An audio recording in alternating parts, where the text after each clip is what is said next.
Alan, thanks for being with us today. I appreciate it, Jay. Thanks for having me. Congratulations on your IPO to the New York Stock Exchange. Thanks. No, excited about it. It's just the start.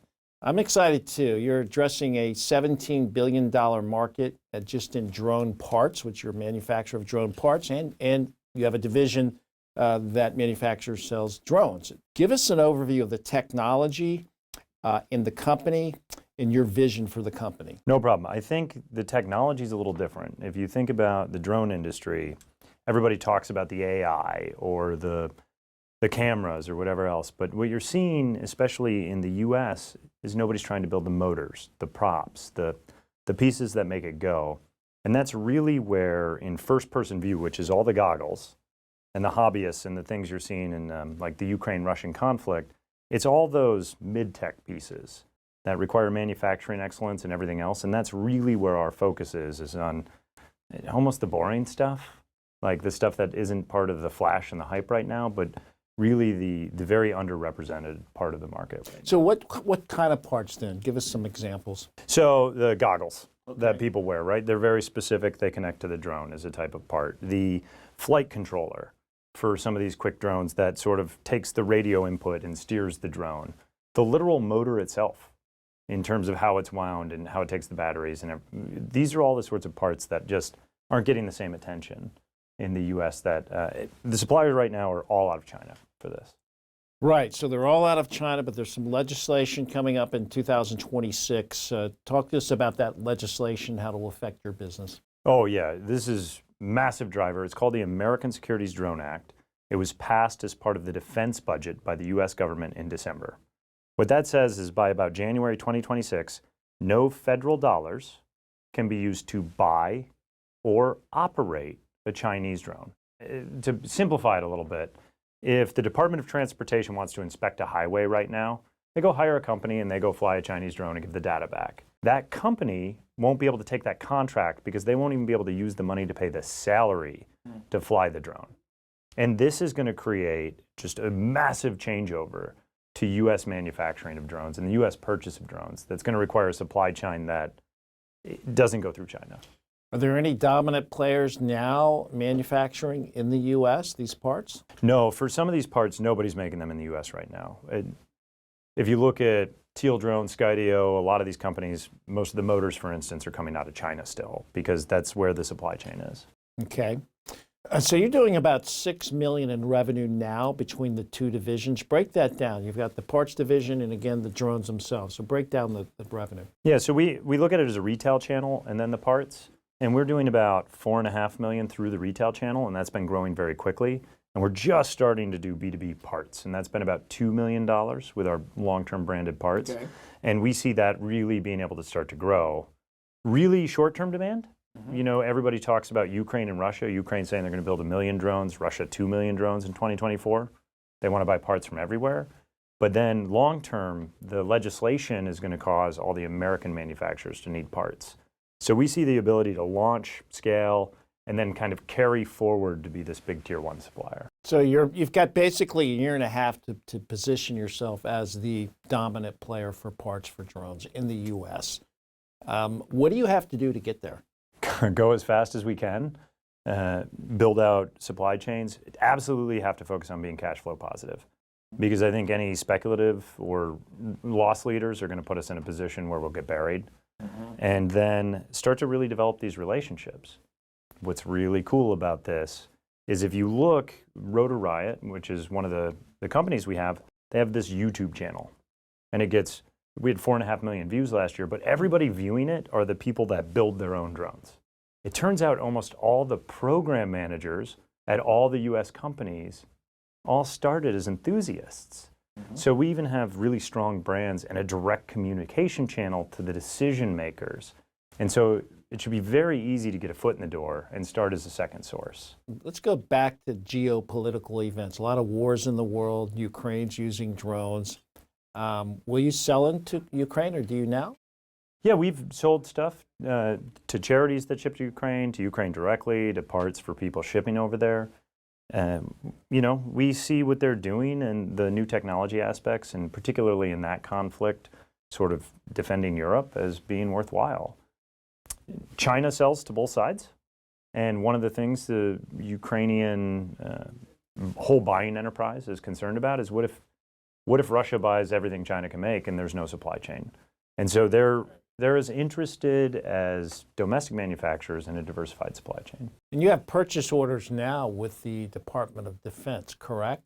Yeah, we've had different U.S. government entities buy through our store just directly and place POs as they start to look at what can be done here, and good relationships with everybody there. And you're also seeking the NDA approval? Yeah, so if you look, NDAA compliance, which is Natural Defense Authorization Act, shows that you have to sort of source your stuff from non-entity countries. And so when we're looking at building out the supply chain and becoming this tier one supplier, we are absolutely developing it to avoid any of those even sub-assemblies that might come from places that would cause it to not be qualified for this U.S. purchase in 2026. You raised $5 million on the IPO. Yeah. How far would that get you? $5 million on the IPO will get us past 2 years. Really? We're really Okay. focused on cash flow. Our burn's low. Everything we're doing is cash flow focused. Okay. And that puts us into 2026. So we are comfortable, even where we're at, getting to the opportunity window. What about an acquisition strategy? We think it's actually super important to consider, and that's why we listed when we did. We're looking at companies that fit our model, either as additional channel or component providers, but we're focused on ones that are cash flow positive. So we think if we can go find a domestic motor company to partner with that may be doing something else and they're small, okay, boom, positive cash flow. Let's go bring them into the family. You know, that type of thing, to be in a position to win the market.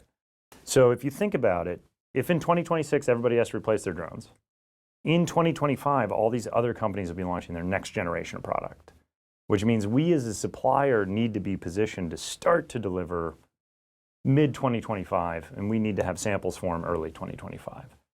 And so I think if we're really disciplined and we maintain this cash flow notion to build a really effective business in this segment, then acquisitions can be a really important part of us getting there faster and just taking that dominant position. Alan, let's talk about your background, why you joined the company. Yeah, I don't know how far back you want to go, but coming into business for me was initially an accident. I got my PhD in engineering. I was an individual contributor, and I didn't understand why decisions were being made. And so I eventually tried to figure out and learn how to do it. But starting Navigant and then going to Fat Shark, had I known what it would entail, I probably would have never done it. So naivety got me going. And then really what I saw here, and why Unusual Machines, is this really big opportunity in sort of bringing everything back to the U.S. And that, to me, growing up in Michigan, seeing the automotive industry, seeing some of that go away and what it did to communities and to our country, I'm really excited to be able to bring back new technology and help sort of re-energize the manufacturing base in the country. I think because of that, we have a really great team. You know, the head of the consumer division is Andrew Camden. He's also out of Michigan. He's been doing drones for a long time.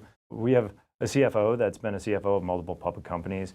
We just added an amazing board member, Sandy Rich, who is on the New York Pension Fund and is actually on the committee for the PCAOB. So we're seeing a lot of gravity to this in terms of just exceptional people that are signing up. It's actually very exciting. On that note, in terms of the growth and your vision, you're coming out with some new products, these U.S.-made flight controllers, motors, et cetera. Talk to us about those new products coming online. Yeah, we're putting in work to try to actually start to do what we say we're going to do. The first thing we expect to have is like one of the first-person view, the FPV, sort of the drones you see with all the helmets, a flight controller made in the U.S. We expect that to come back, and we got to test it and all that jazz. It might not work right away. Sometimes these things don't, but we hope to have that in the market in the next 2 or 3 months. Okay. You know, and we expect uptake there from everybody flying these types of drones. Hopefully, we can get some over to Europe too, where they need parts. And then, as we're looking, we're starting to explore ways to build motors, motor controllers, some of these other things that are really in demand. Okay. And then we're looking to go second source for people to help them build out redundancy of their supply chains. Okay. So next, 6 months, you'll start to see new products at the market, and we're hoping that people like them as much as we do. Alan, we've covered a lot of territory today. What's the essential value proposition? Why should investors consider investing in the company today? The American Securities Drone Act, passed in December, is going to wipe out all Chinese drones from any US government money. This is going to create huge demand for US made drones. Those drone manufacturers, there are a lot of them, you know, we've heard about a lot of them, they don't have a supply chain that's US made. We're going to fill that first tier 1 supply chain, and that is going to be a massive market opportunity. What's even more valuable for today is, given the conflict in Ukraine and the demand for parts for millions of drones, we don't have to wait to 2026 to start to ship products that we're able to make in that diversified supply chain. And so this is getting started, and it's going to go really fast when it happens all at once, when that turns over. So you're addressing today, just on the parts side for drones, a $17 billion market, again, growing to, analysts estimate, to $115 billion market by 2032. Again, you've got this legislation in 2026. You execute, and this is not a $25 million market cap stock. It's considerably more. Well, you look at some other industries that are a little more mature, like the automotive industry, which works this way. Bosch is a tier 1 supplier. In the aerospace industry, Rolls-Royce is a tier 1 supplier. This is going to be regulated by the FAA. It's going to be that big, and the suppliers, because they're qualified, there's paperwork, they do everything, you don't change them. And so being there first means you grow with the entire industry rather than betting on one company or the other. Alan, great being with you today. Appreciate Unusual Machines just IPO'd on the New York Stock Exchange. The ticker's UMAC.